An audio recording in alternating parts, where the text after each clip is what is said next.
Hello, आज का हमारा टॉपिक है calculation of internal resistance of cell, या इसे कह सकते हैं एक एप्लीकेशन है पोटेंशियोमीटर की जिसके थ्रू हम इंटरनल रेजिस्टेंस एक सेल का कैलकुलेट कर सकते हैं। तो चलिए शुरू करते हैं। सबसे पहले हम एक पोटेंशियोमीटर लेते हैं। पोटेंशियोमीटर, अगर आपने नहीं समझा है कि पोटेंशियोमीटर क्या है, इसको कैसे, इसकी कंस्ट्रक्शन क्या है, तो उसका लिंक डिस्क्रिप्शन में है, आप उस वीडियो को पहले देखिए, उसके बाद आप इसको और बेहतर तरीके से समझ पाएंगे। तो चलिए शुरू करते हैं।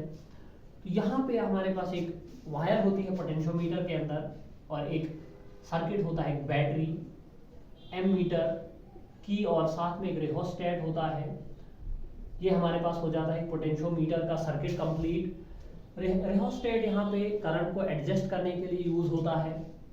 उसके बाद यहाँ पे एक वायर होती है जिसके साथ हम बैटरी लगा देते हैं, या सेल लगा देते हैं, जिसका इंटरनल रेजिस्टेंस हमने कैलकुलेट करना है। और साथ में यहाँ पे एक गैल्वेनोमीटर लगता है, और साथ में एक जॉकी लगता है इसके साथ। और उसके बाद यहाँ पे दो वायर्स ऐसे, और यहाँ पे एक रेजिस्टेंस R लगा दिया जाएगा, और साथ में की लगा दी जाएगी। अब देखिए, अब हम कैसे कैलकुलेट करेंगे इसे समझते हैं। यहाँ पे सबसे पहले इस सर्किट को ओपन रखा जाता है, मतलब ये सर्किट बैटरी के साथ कनेक्टेड नहीं होता है। उससे पहले यहाँ पे इसको एडजस्ट किया जाता है, करंट को, इसकी कुछ वैल्यू जो है करंट की, उसको एडजस्ट किया जाता है सर्किट में, ताकि कॉन्स्टेंटली करंट सर्किट में चलती रहे। और उसके बाद यहाँ पे क्या होता है कि हम इस जॉकी को इस वायर के ऊपर मूव करवा देते हैं। हमें ढूंढना होता है यहाँ पे एक ऐसा पॉइंट जहाँ पे गैल्वेनोमीटर में हमें रीडिंग 0 मिले। तो मान के चलिए हमारे पास निकल जाता है ये पॉइंट J निकल जाता है, जिसकी लेंथ है L1, वायर की यहाँ पे लेंथ है L1। ये पॉइंट निकल जाता है जहाँ पे गैल्वेनोमीटर में हमें रीडिंग मिलती है 0। अब देखिए, इन दो पॉइंट्स का जो ऊपर वाली वायर्स का पोटेंशियल डिफरेंस जो होता है पोटेंशियोमीटर के प्रिंसिपल के हिसाब से, वो होता है K इंटू L1। और अब दूसरी बात, यहाँ पे जो हमने एक टर्म पढ़ी है EMF क्या होती है? ये होता है मैक्सिमम पोटेंशियल डिफरेंस एक बैटरी का, जिस टाइम पे वो सर्किट के साथ कनेक्टेड नहीं होती है। या हम ऐसा कहें कि पोटेंशियल डिफरेंस बैटरी का जिस टाइम पे बैटरी से 0 करंट निकाली जाए।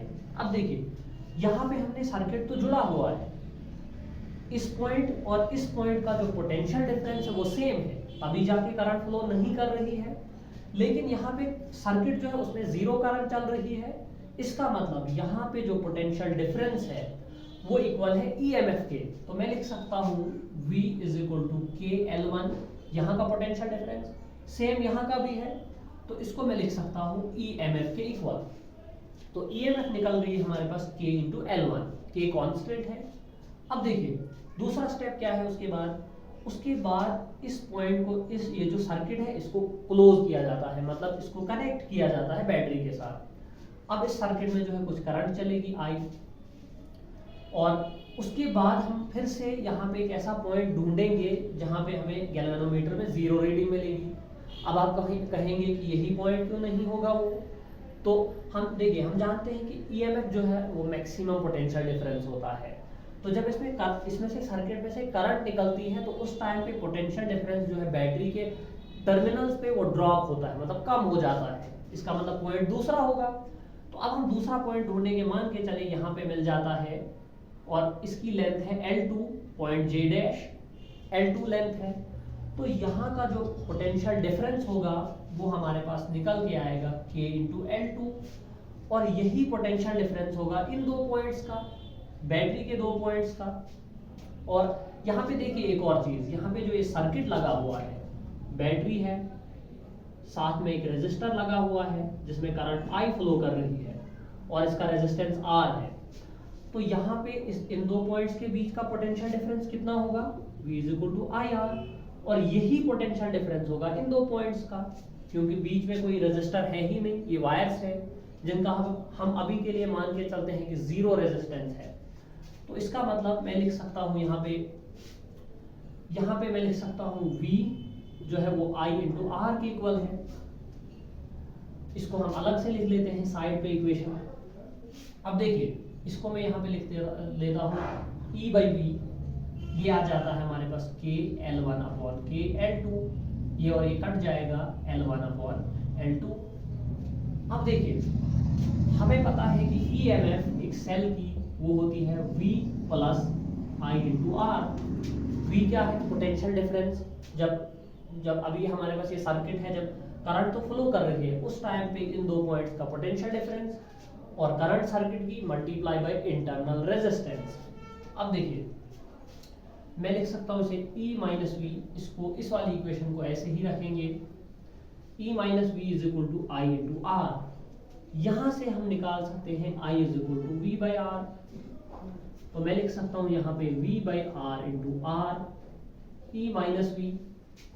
उसके बाद यहाँ पे E minus V is equal to V by R into R, इसको नीचे डाल देंगे, ये बनेगा E minus V upon V, और इसको मल्टीप्लाई करेंगे R is equal to R. यहाँ पे इसको दोनों के साथ डिवाइड करेंगे तो हमारे पास ये बनेगा हमारे पास E upon V minus one into R is equal to R, और E बाई वी हमारे पास है L1 अपॉन L2, तो इसको लिखेंगे L1 upon L2 minus one into R is equal to R. तो ये निकल जाता है हमारे पास इंटरनल रेजिस्टेंस कैलकुलेट करने का तरीका। सिंपली हमें करना क्या है, L1 जो है लेंथ निकालनी है पहले, मतलब जो सर्किट होगा उसमें इसको पहले कनेक्ट नहीं करना है, L1 निकालना है, उसकी वैल्यू यहाँ पे डालनी है। फिर सर्किट को कनेक्ट करना है, L2 निकालना है, उसकी वैल्यू यहाँ पे डालनी है, और साथ ही साथ ये जो R होगा इसका पता होना चाहिए कितना है, उसकी वैल्यू डालनी है, तो हमारे पास सेल का इंटरनल रेजिस्टेंस निकल जाएगा। उम्मीद है कि आपको यहाँ तक समझ आया होगा। अगर आपको कोई भी डाउट होगा इसमें तो आप हमें कमेंट बॉक्स में पूछ सकते हैं। Finally thanks for watching.